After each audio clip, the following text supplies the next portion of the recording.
Yes, reka tubasuhuze rero kandi tubifurize kugira ibihe byiza mwe mwese mwahisemo gukurikira uyu muyoboro wacu wa Mazo TV. Mazo TV rero reka tugusuhuze uri twumva uherereye mu murwi w'imisozi igihumbi, ubwo ni muri Repubulika y'u Rwanda, ngusuhuze nawe uri kutwumva uherereye muri Afrika y'Uburasirazuba, by'umwihariko mu gihugu cya Repubulika Iharanira Demokarasi ya Kongo. Nsuhuza abavandimwe rero bari hano mu mujyi wa Goma, umuvandimwe Jinyori ngira ngo ngusuhuze kandi nizere ko umeze neza, dore kumaze iminsi tubwira ati Mazo TV muko wapi mukwaye ko mutadutumira link za mahabari ko tujya kuri YouTube tukabura mahabari zanyu, habari zako. Ubu ngubu rero mbabwira ko twagarutse muri studio nka Mazo TV. Tugiye kuba tugaruka rero hano mu burasirazuba bwa Kongo Kinshasa.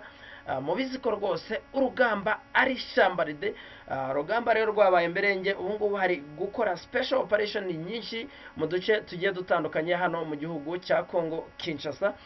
Ngusuze rero nawe uherereye mu gihugu cya Uganda, dore ko kuri munsi ngira ngo amatora yatangiye mu gihugu cya Uganda.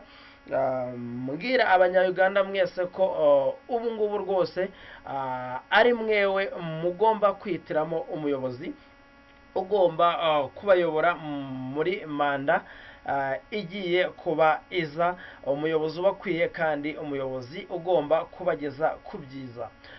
Gusuhuza nawe uri kutwumva uherereye kwa Sami Saluhu, aho ni muri Tanzania. Rwose nizere ko namwe rwose mumeze neza, uri kutwumva rero mu gihugu cya Kenya. Nawe tugutere yambo uherereye hariya mu gahugu kenyegeze, agahugu gateye umutima.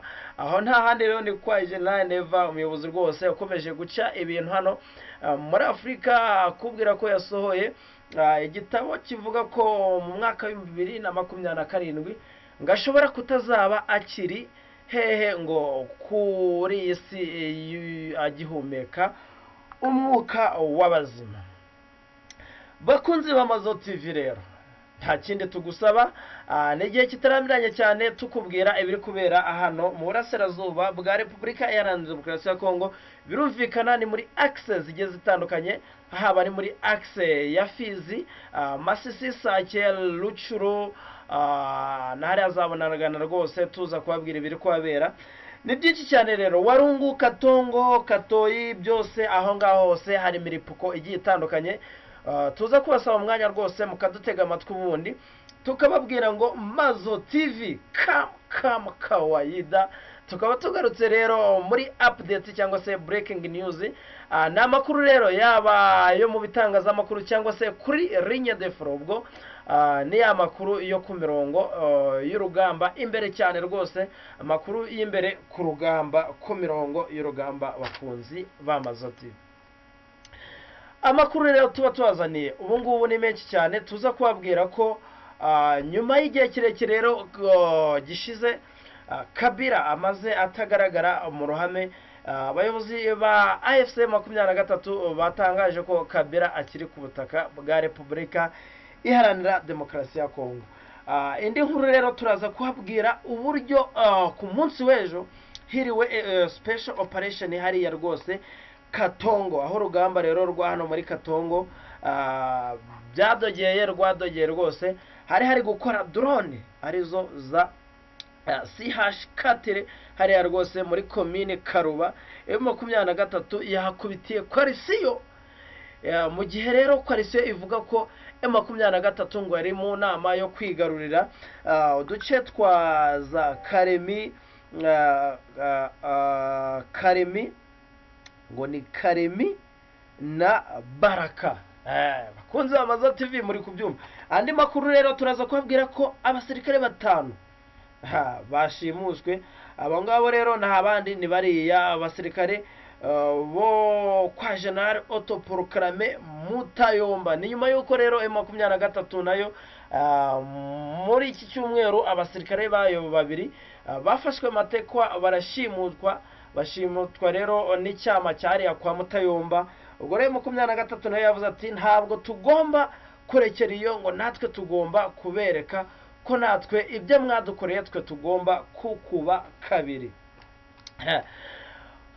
nyuma y'ibyo ngibyo rero Masisi rwose, Masisi haravugwa ibitero, aho M23 rwose ivuga ko ibitero bya Wazalendo biyimereye nabi hariya muri teritwari ya Masisi.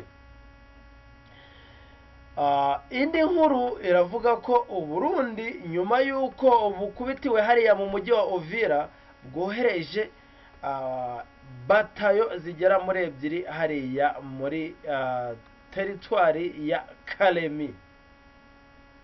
Bakunzi ba Mazo TV muri kubyumva, izo batayo rero ebyiri zikaba zinjiye mu gihugu cya Kongo Kinshasa zikoresheje amato, kubera ko imipaka igifunze, bakore uburyo bw'inzira y'imihanda ntabwo ubu ngubu buri gukunda, bakoresheje amato. Tuza kubabwira ngo ese aya mato yanyuze mu kiyaga cyangwa se aya mato yinjiriye hehe.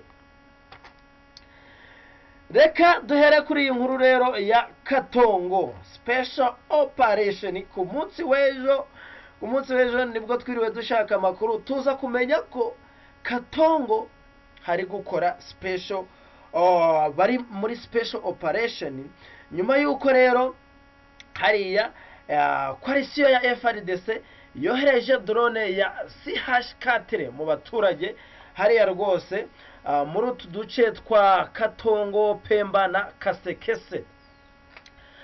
Ibi ngibi rero nta kindi coalition yabikoreye ngo kwari uguhosha inama, kuburizamo inama yari gutegura ibitero byo kwigarura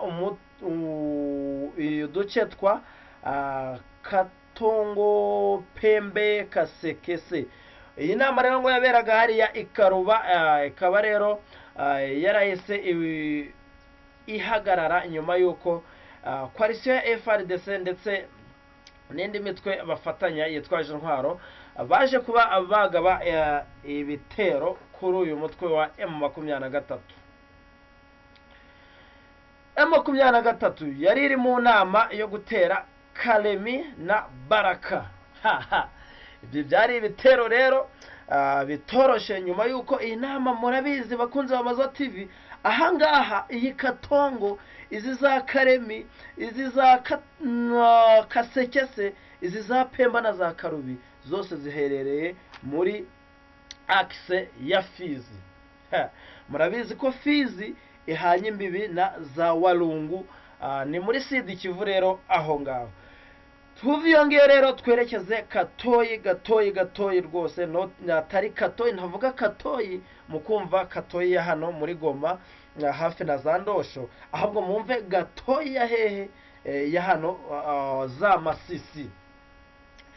Nta handi rero ngo ni ahitwa Ruki, aho abasirikare rero 5 bashimuswe bo kwa Mutayomba, nyuma y'uko rero M23 nayo yari imaze iminsi yarabuze abasirikare bayo 2, bakaba ngo bivugwa ko nabo bashimuswe n'icyama cyo kwa Mutayomba. Mutayomba akaba ari General Otto Proclame.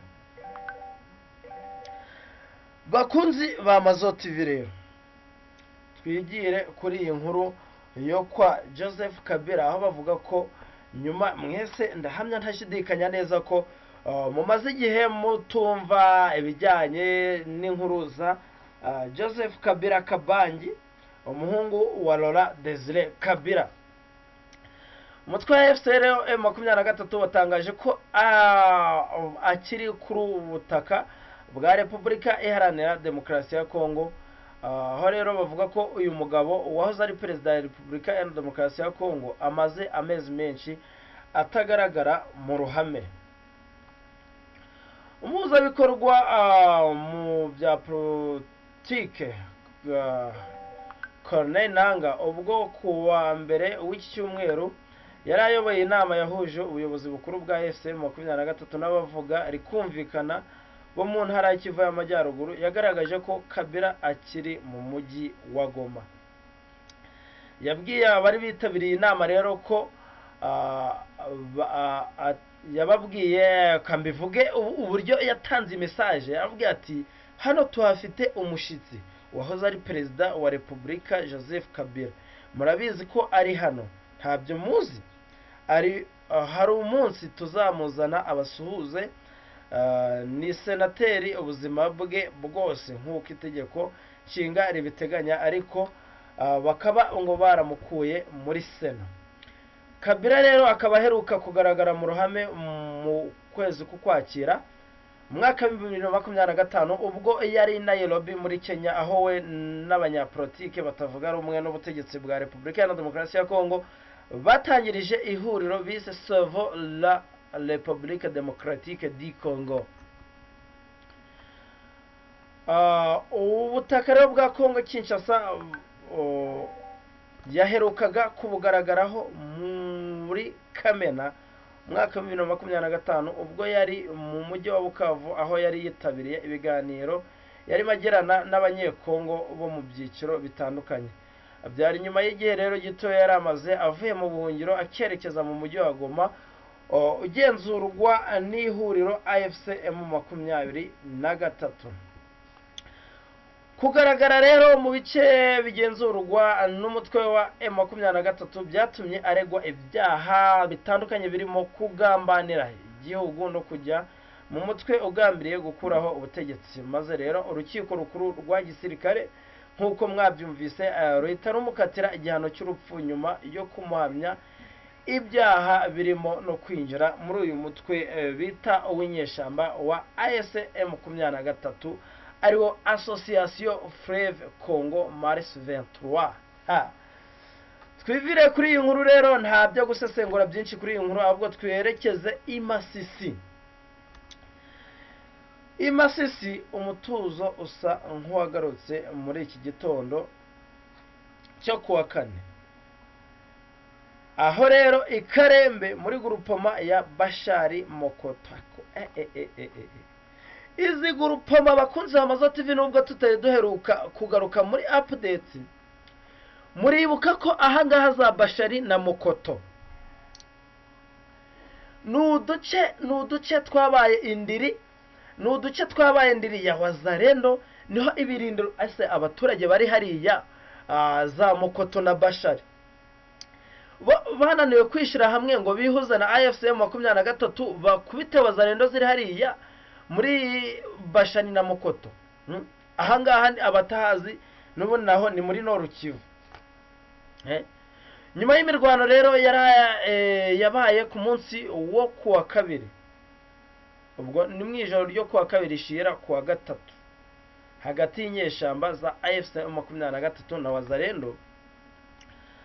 Amakuru dukesha imboni yacu abitangaza ko inyeshamba za Wazalendo zikorana bya hafi n'ingabo za leta FARDC zagabye ibitero icyarimwe ku birindiro bitandukanye by'inyeshamba ahagana mu masambiri z'ijoro ku isaha ya hano muri Repubulika ya Demokarasi ya Kongo, zigamije kubirukana muri uyu mujyi. Bamaze umwaka rero urenga bagenzura iriya grupoma iyi axe ya Masisi. Ako tutavuga Masisi ngo mwumve ko ari Masisi yose.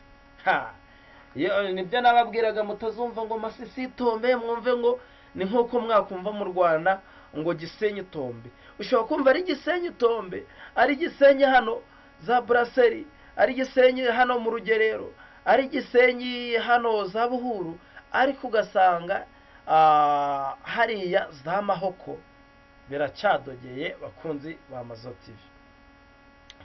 Amakuru rero avuga ko rusasu rw'intwaro ziremereye n'izoroheje zumvikanaga mu mujyi.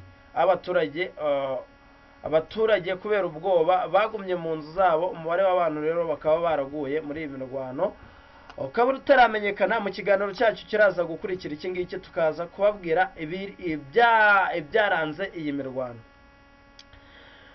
Muri iki gitondo rero ibintu ntibirasubira mu buryo neza muri uyu mujyi wa Mokoto na Bashari, aho rero hariya imiryango myinshi yavanwe mu byabo bagahunga berekeza mu tundi turere dukikije izi axe. iyi nkuru rero bakunze Amazo TV iributsa agace gakikije Karembe muri sheferi ya Bashari habereye imirwano mu byumweru bishize hagati y'inyeshamba za FCM 23 na Wazalendo bigatuma habaho guhunga ku bwinshi no gusahura imitungo y'abaturage. Aho rero byabaye vuba byabaye mu kwezi kwa 12 k'umwaka washize mu bihe bya Noheli. Tuza kwihanganisha abaturage bari hariya muri Masisi. Murabizi ko muri iyi minsi aribwo baje no kugira ibyago, imvura iba nyinshi hariya, nuko urusisiro rwose ruza gutembanwa n'amazi aho habereye umwuzure. Reka tubashimire rero mwe tugeranye ku musozo w'ikiganiro cyacu, tubabwira ngo amakuru nakagaruka mukore subscribe mu sharing.